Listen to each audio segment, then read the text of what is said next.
Pemerintah memastikan akan tetap berhati-hati dalam melakukan konsolidasi fiskal saat ini. Ya, Menteri Keuangan Sri Mulyani mengingatkan DPR bahwa penurunan utang tak bisa dilakukan tergesa-gesa untuk menghindari konsekuensi naiknya pajak. Dalam rapat kerja dengan Komisi 11 DPR RI, Menteri Keuangan Sri Mulyani mengakui konsolidasi fiskal lewat pengendalian utang yang diinginkan banyak pihak tidak bisa dilakukan tergesa-gesa di tengah kebutuhan mendorong akselerasi belanja pemulihan dan penanganan COVID-19.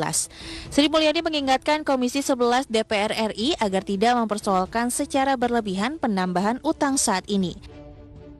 Menurut Sri Mulyani, permintaan pengendalian utang sulit dilakukan saat ini akibat kebutuhan yang masih naik. Jika anggaran belanja ingin dipertahankan, maka otomatis utang akan naik. Atau pemerintah dan DPR bisa memilih untuk melakukan opsi lain dengan menaikkan tarif pajak.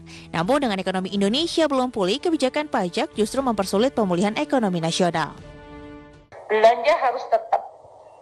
Namun, pada saat yang sama Bapak dan Ibu sekalian minta supaya utang ini juga harus dijaga.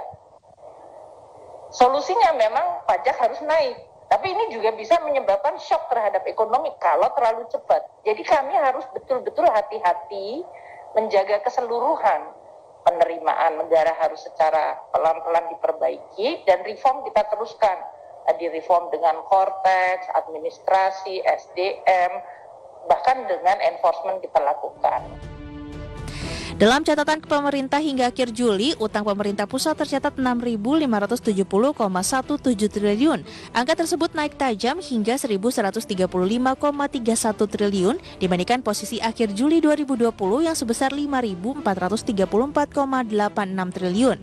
Tingginya utang tersebut juga dibarengi permintaan DPR yang menginginkan pemerintah untuk bisa tetap mempertahankan belanja agar bantuan perlindungan sosial kepada masyarakat miskin tetap bisa berjalan. Dari Jakarta, Rajo Patmo, IDEX Channel.